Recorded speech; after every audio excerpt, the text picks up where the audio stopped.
There are moments in life when silence is far more powerful than words. You see, knowing when to speak and when to remain silent is a skill, a discipline, and often a sign of wisdom. There are situations where your words, no matter how well-intentioned or logical, can make things worse. That's when silence becomes your greatest tool, your ally in navigating life's complexities. Think about it.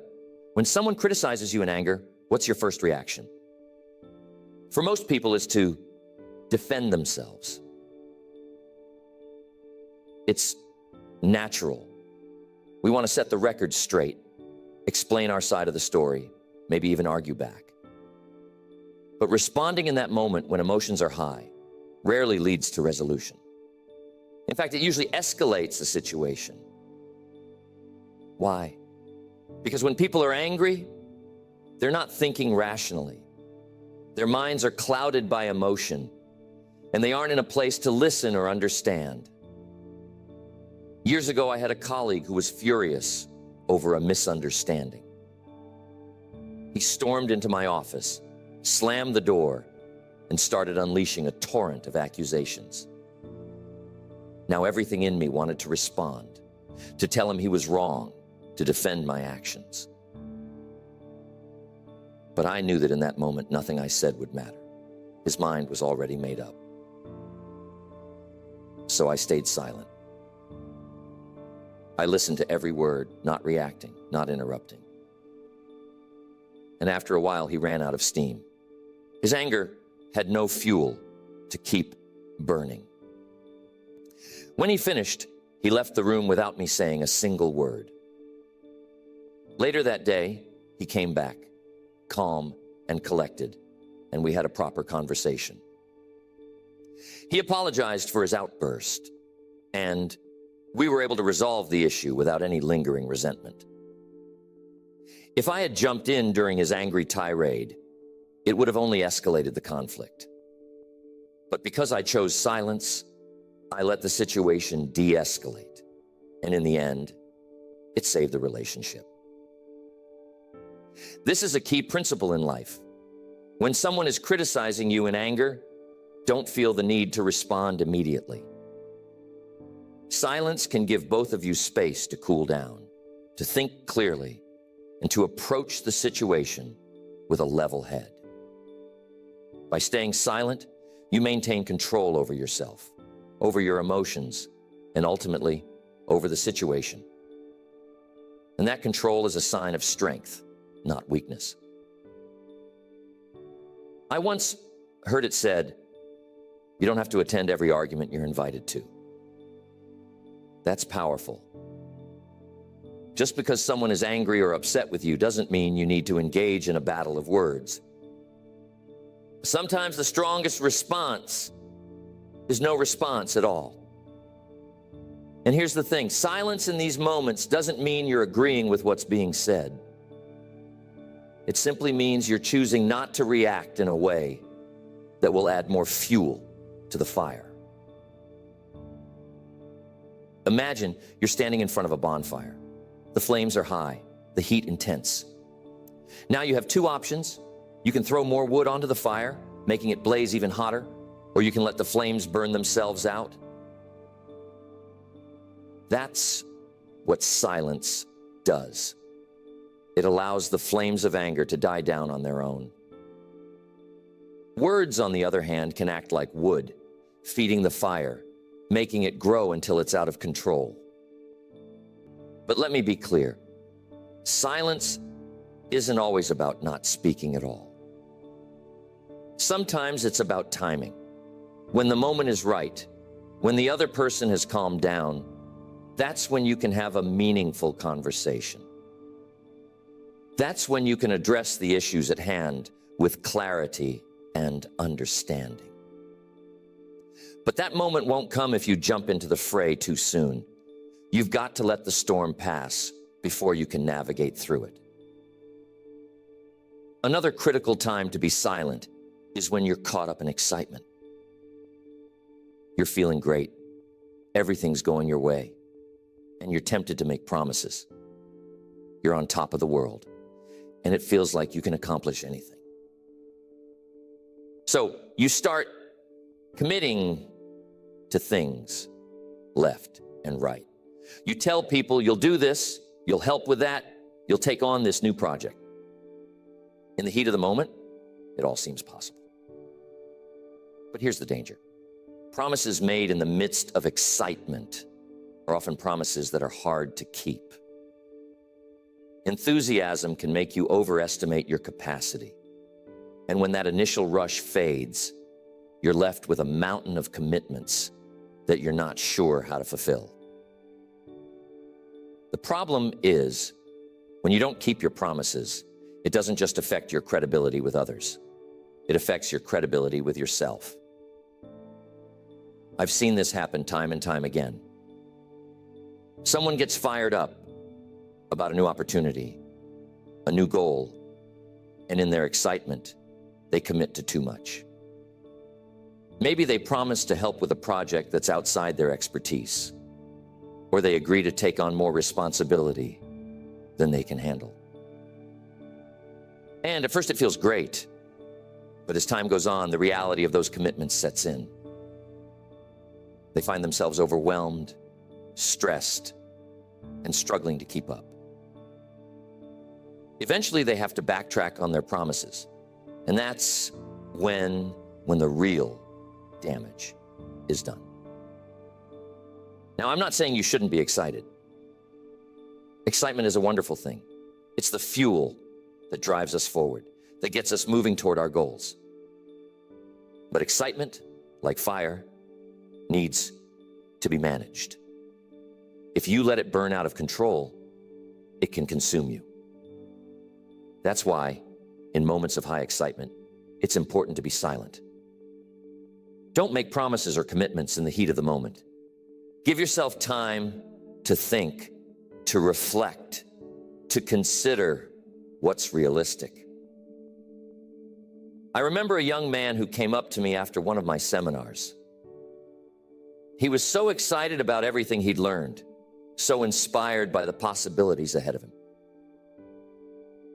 He told me he was going to change his life, start a business, quit his job, run a marathon, and learn a new language, all in the next 6 months. I admired his enthusiasm, but I also knew he was setting himself up for failure. He was making promises to himself in the heat of the moment, without taking the time to consider the reality of what he was committing to. A year later, I saw him again. He was discouraged, burnt out, and frustrated. He hadn't accomplished any of the things he'd set out to do, and he felt like a failure. The problem wasn't his ambition or his goals. The problem was that he'd made too many promises when he was caught up in excitement. He hadn't given himself time to think things through, to plan, to prioritize.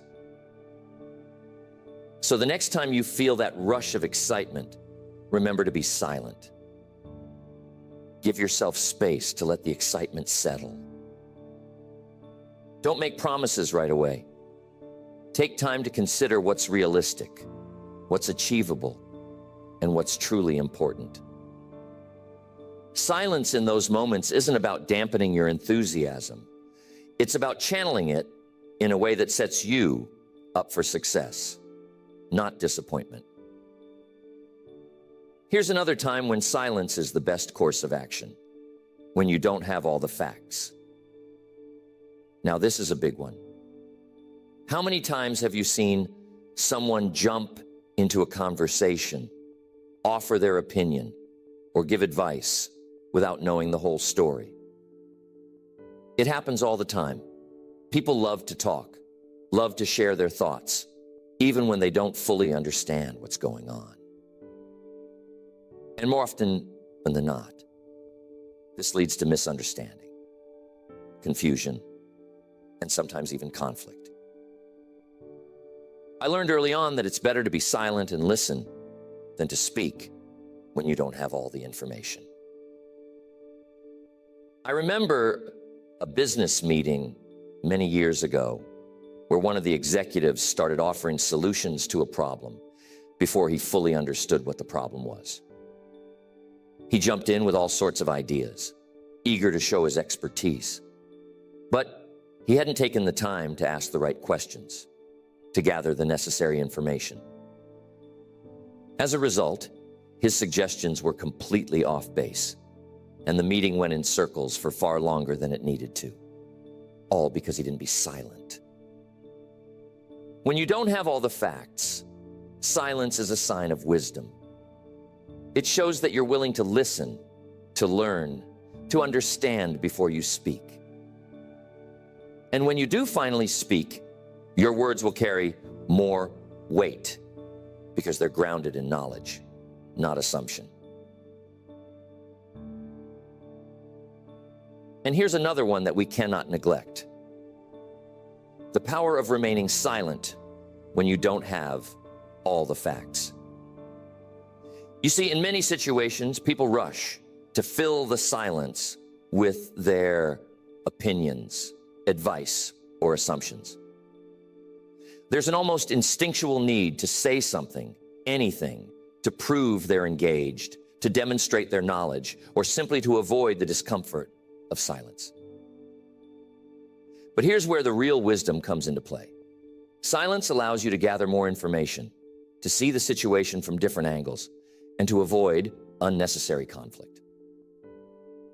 I remember a time when I was working with a team of executives on a major project. One of the newer members of the team was eager to make his mark.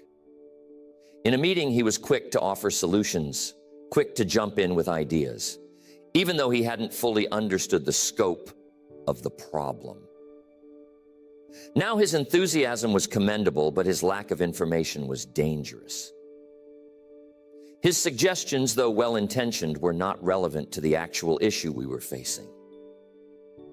The rest of the team had to spend extra time re-explaining the situation, and in the end, the entire meeting was less productive because of it. Had he chosen to be silent, to listen first, he could have offered something far more valuable. This isn't about staying silent forever. It's about being silent until you know enough to contribute meaningfully. There's a great saying: it's better to remain silent and be thought a fool than to speak and remove all doubt. That's a bit humorous, but there's a lot of truth in it. The less you say when you're unsure, the wiser you seem. But the benefit of silence when you don't have all the facts goes beyond just avoiding embarrassment. It helps you build credibility. When people know that you speak only when you're well informed, they'll listen more carefully when you do speak. Your words will carry more weight because they're rooted in understanding. You'll become someone whose opinion is trusted, not because you always have something to say, but because when you do say something, it's worth hearing. Another situation where silence is crucial: when someone else is sharing something important, something personal, something emotional. This is where a lot of people make a mistake. When someone opens up about their struggles, their fears, or their pain, the instinct is often to jump in with advice, to try to fix the problem, to say something that will make them feel better. But here's the thing. Sometimes people don't need your words. They don't need your advice. They just need you to listen. I learned this lesson the hard way early in my career. I was mentoring a young man who was going through a difficult time in his life.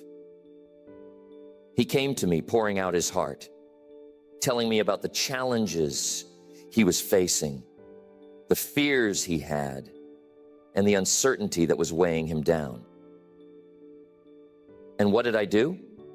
I immediately jumped in with advice. I told him what he needed to do, how he needed to think, and what steps he should take. I thought I was helping him.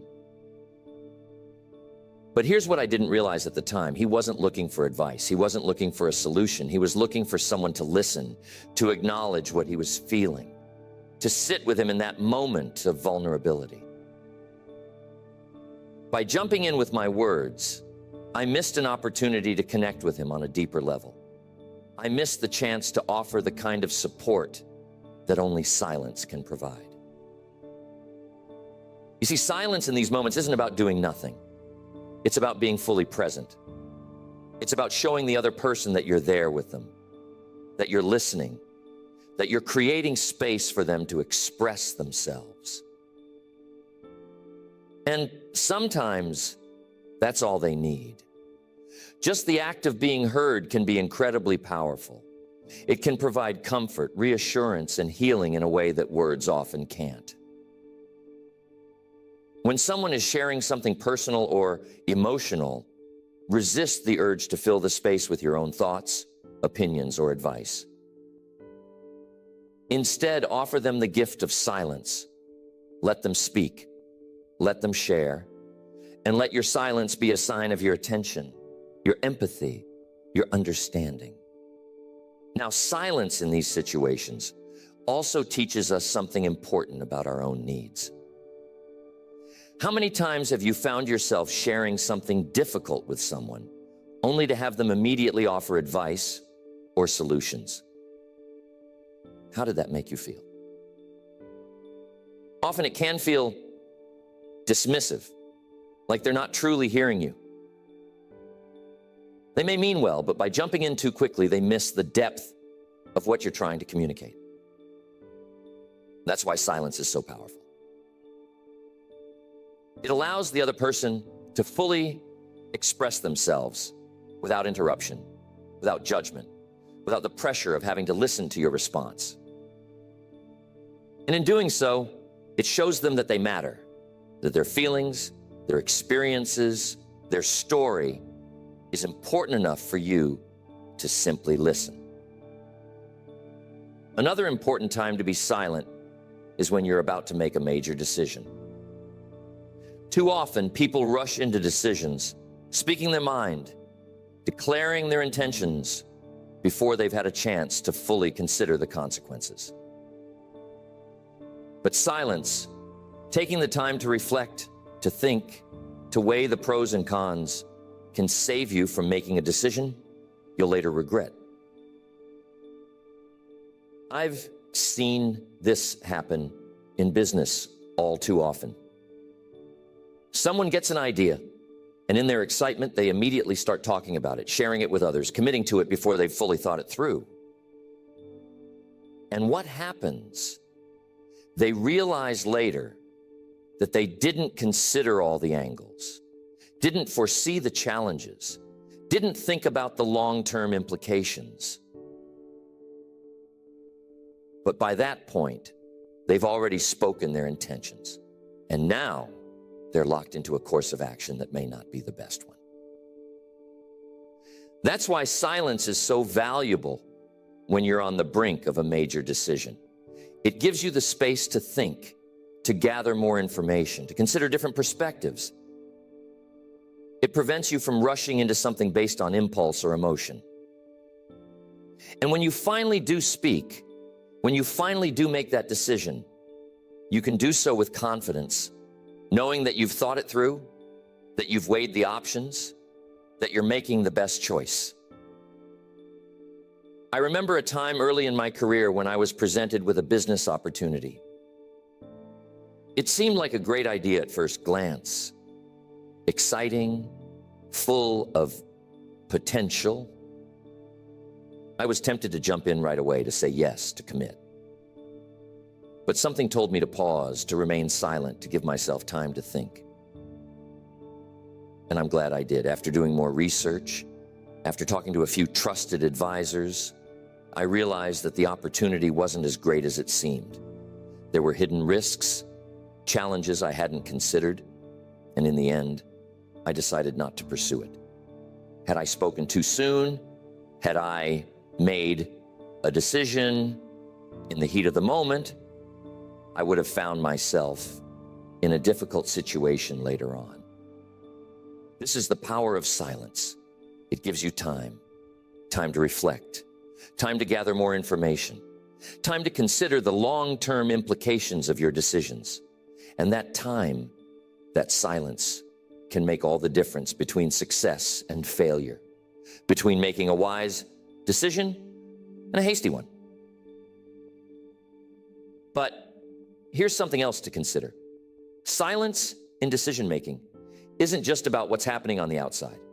It's also about what's happening on the inside. When you give yourself the gift of silence, you create space for clarity. You allow your mind to settle, your thoughts to organize themselves, your intuition to speak. And that inner clarity is often what leads to the best decisions. So the next time you're faced with a major decision, resist the urge to speak too soon. Resist the temptation to commit before you've had time to think it through. Instead, be silent. Give yourself the time and space to reflect. And when you do speak, when you do make your decision, you'll do so from a place of confidence, wisdom, and clarity. And there's one more crucial moment where silence is golden: when you're in the presence of greatness, when you're around someone who has achieved what you aspire to, someone whose wisdom and experience far surpasses your own. That's a time to listen more and talk less. So many people make the mistake of trying to impress those who are further along the path. They try to show what they know, to prove their worth through words. But what they don't realize is that true learning comes through listening. When you find yourself in the presence of someone with great wisdom or experience, the natural inclination might be to show them how much you know, to talk about your own ideas, or to share your accomplishments. But here's a key truth. Those who have truly achieved greatness aren't impressed by how much you can talk. They're impressed by how much you're willing to learn. And the only way to learn from those who have walked a path you haven't is through silence and listening. I remember one of my early mentors, Mr. Schoff. Mr. Schoff was a man of tremendous success, and every time I was around him, I was eager to learn. But in those moments, I didn't do the talking. I let him speak. I soaked up every word he said. Mr. Schoff had something I wanted: success, wisdom, understanding.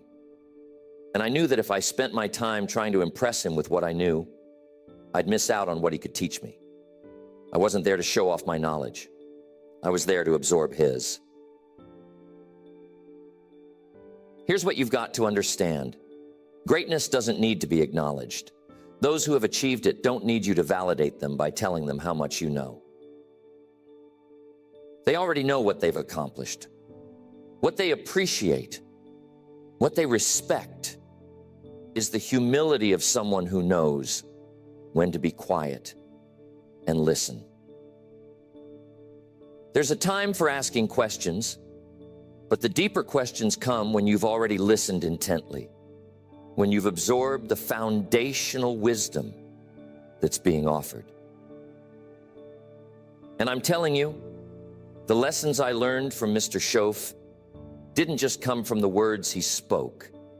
They came from his demeanor, from the way he handled himself in business, from his attitude toward life. If I had been busy talking, if I had been trying to impress him, I would have missed all of that. But because I was silent, because I listened, I was able to learn things that went far beyond what he said.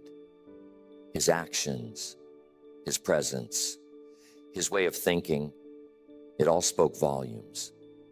But I only received those lessons because I was willing to be quiet and let the greatness around me do the teaching. Think about this. When you speak, you're only repeating what you already know. But when you listen, you're opening yourself up to learn something new. That's why silence in the presence of greatness is so important. It's an opportunity to expand your mind, to gain insights that you couldn't get on your own. And the only way to seize that opportunity is to stop talking and start listening. This principle applies not just to individuals, but to any situation where you're in the presence of something larger than yourself. It could be a profound idea, a complex challenge, or a significant event. Silence allows you to fully absorb the gravity of the moment. It's in those quiet moments that you gain perspective, that you see the bigger picture, that you come to understand things in a deeper way. Silence in the presence of greatness also teaches you humility. It reminds you that no matter how much you know, there's always more to learn. It puts you in the mindset of a student. And that's one of the most powerful places you can be. When you approach life as a student, when you're willing to be quiet and learn from those who have gone before you, the world opens up to you in ways you never imagined. I've often said, the more you know, the more you realize how much you don't know. And that realization doesn't come through speaking. It comes through listening, through observing, through taking in the wisdom and experience of others. Greatness is often quiet, subtle, and it reveals itself to those who are patient enough to sit in silence and absorb its lessons. Now let's consider another scenario where silence is invaluable when you're being provoked. This one is tough.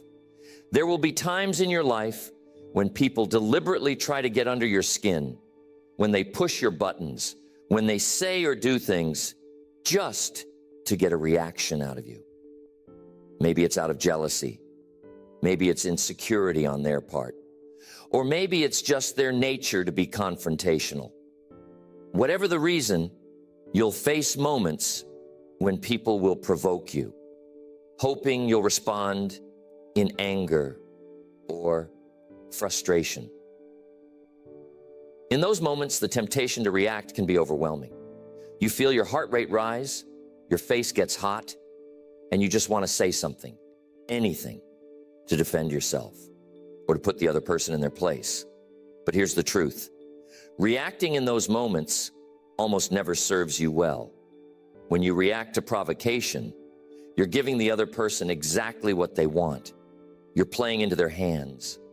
And more often than not, you'll say or do something that you'll later regret. I had a mentor once who told me, Jim, when someone tries to pull you into their storm, you don't have to go. And that's the essence of silence when you're being provoked. Silence in these moments isn't about weakness or submission. It's about strength. It's about having the self-control to remain calm, to rise above the situation, to refuse to let someone else dictate your emotions. I've seen it time and again in business, in relationships, in everyday life. Someone says something hurtful or insulting, hoping to get a rise out of you. And the person who remains silent, who doesn't take the bait, is the one who walks away with their dignity intact. Silence in those moments is a sign of maturity. It shows that you're not swayed by the negativity of others, that you're in control of your own emotions and reactions. And here's another thing to keep in mind. When you remain silent in the face of provocation, it often disarms the other person. They're expecting a reaction. They're ready for a fight. But when you don't engage, when you don't give them what they're looking for, it throws them off balance. It forces them to confront their own behavior, their own motives. Silence becomes a mirror that reflects their negativity back at them. I remember a story about a businessman I once worked with. He was constantly dealing with a competitor who loved to provoke him. This competitor would spread rumors, criticize him publicly, and do whatever he could to get a reaction. And for a while, my friend would respond. He'd defend himself. He'd argue back. He'd let the competitor drag him into a verbal sparring match. But it didn't help. In fact, it made things worse. One day, my friend decided to try a different approach. The next time his competitor tried to provoke him, he stayed silent. He didn't respond. He didn't acknowledge the insults. He simply went about his business. And something interesting happened. The competitor lost his power without a reaction to feed off of. His provocations fell flat. Over time, he stopped trying to provoke my friend altogether. And my friend's reputation grew stronger because he was seen as someone who wasn't easily rattled. That's the power of silence in the face of provocation. It shows strength, it shows self-control, and it ultimately gives you the upper hand. Silence allows you to rise above the fray, to maintain your composure, and to walk away with your dignity intact. But here's an important point. Silence doesn't mean you're suppressing your emotions. It doesn't mean you're bottling up your feelings or avoiding the issue. It means you're choosing not to react in the heat of the moment. You're giving yourself time to process, to think, to decide how you want to respond, if you even need to respond at all. Silence creates a buffer, a space where you can regain control of your emotions and make decisions from a place of clarity rather than impulsiveness. And that's one of the greatest lessons of silence. It gives you time to think, time to reflect, time to regain your balance. In a world that often pressures us to react immediately, to speak without thinking, to respond without fully understanding, silence is a gift. It allows you to step back, to breathe, to regain your composure before you take action. So the next time you find yourself in a situation where someone is trying to provoke you, where they're pushing your buttons and hoping for a reaction, remember the power of silence. Don't feel the need to engage. Don't let them pull you into their storm. Stay calm, stay silent, and let your silence speak for you. You'll be amazed at how much power that can give you. And let's not forget that silence in all of these situations isn't just about avoiding conflict or staying out of trouble. It's about cultivating inner peace. It's about knowing that you don't have to react to everything that happens around you. You don't have to have an opinion on everything. You don't have to respond to every criticism, every provocation, every challenge. Silence teaches you that sometimes the best response is no response at all. And when you master the art of silence, when you know when to speak and when to stay quiet, you'll find that you're not just navigating life more effectively. You're also living with more peace, more wisdom, and more strength.